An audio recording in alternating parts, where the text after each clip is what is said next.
কিসের অহংকার তোমার মিয়া? কিসের অহংকার? এত অহংকার আর দাম্ভিকতা নিয়ে কিসের হাঁটা? কি অহংকার করার কি আছে? তুমি তোমার পা দিয়ে জমিন ফাটাতে পারো না, তুমি লাফিয়ে পাহাড়ের সমান উঁচু হতে পারো না, তো অহংকার কিসের তোমার? অহংকার সাজে একজনের, তিনি কে? এজন্য আল্লাহ বললেন বিনয়ী হও, নম্রভাবে চলাফেরা করো, ভদ্রভাবে হাঁটো। কিসের তোমার অহংকার? মানুষের কখনো অহংকার থাকতে পারে? সামান্য তুচ্ছ পানি থেকে আমাদের সৃষ্টি, ওই তুচ্ছ পানির সৃষ্টি মানুষ দুনিয়াতে আসার পরে দুর্বল। গায়ে কোনো জামা ছিল না, কাপড় ছিল না, গায়ে শক্তি ছিল না। ছিল? দুনিয়াতে যখন আসছেন এখন তো বাহাদুরি দেখান, ওই সময় বাহাদুরি ছিল নাকি? এখন কয় সব আমার, আমার ক্ষমতা খায়া ফেলামো আমি।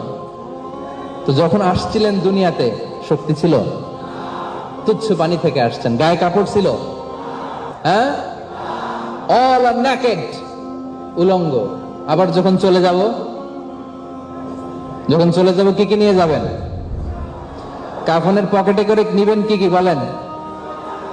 তাহলে যখন এসেছি তখনও নেকেড, জামা নাই, কিচ্ছু নাই, কিছু করবার মতন শক্তি নাই। আবার দুনিয়া থেকে যখন বিদায় নিয়ে যাব তখনও আমার সাথে কেউ থাকবে না, ঠিক কিনা?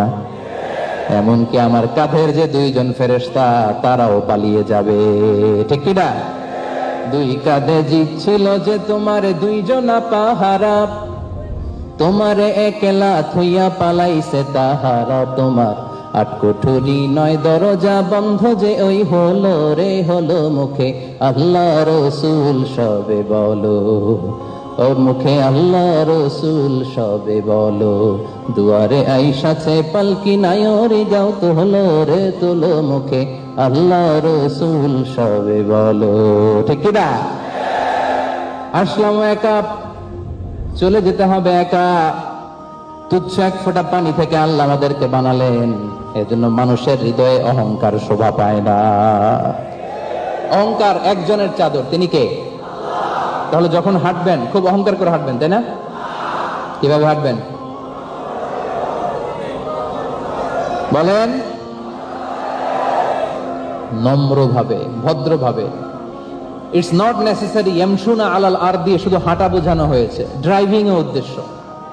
হাঁটার সময় যেমনি অহংকার দেখানো যাবে না, ড্রাইভ করার সময় মাস্তানি করা যাবে না। অনেকে রাফলি ড্রাইভ করে, এটাও রহমানের বান্দাদের বৈশিষ্ট্য হতে পারে। হুন্ডা আছে কার কার দেখি? নাই? আচ্ছা, আছে অনেকের। প্রিয় ভাইয়েরা, হুন্ডা যারা চালান রাফলি ড্রাইভ করা যাবে না। যদি আপনি রহমানের বান্দা বলে নিজেকে দাবি করেন, হুন্ডা চালানোর মধ্যে নম্রতা থাকতে হবে। অনেকে খুব রাফলি ড্রাইভ করে, সাইলেন্সার লাগায়। এটার কি বলে? সাইলেন্সার লাগালে কি হয়? আওয়াজ হয়, আশেপাশের লোকদের খুব আরাম লাগে। কেমন লাগে? এই যে বড় বড় কন্ডোমিনিয়ামস, আমি মাঝে মাঝে থাকি অনেক জায়গায়, তো দেখি রাত 3টার দিকে রেস দিতেছে, রেস হুন্ডা দিয়ে ভোঁ ভোঁ করে, এমন সাইলেন্সার, অসুস্থ রোগীরা জেগে যায়। এরকম করা যাবে? গায়ের এই যে শক্তিটা আজ থেকে 30 বছর পরে আর থাকবে? হ্যাঁ, থাকবে না।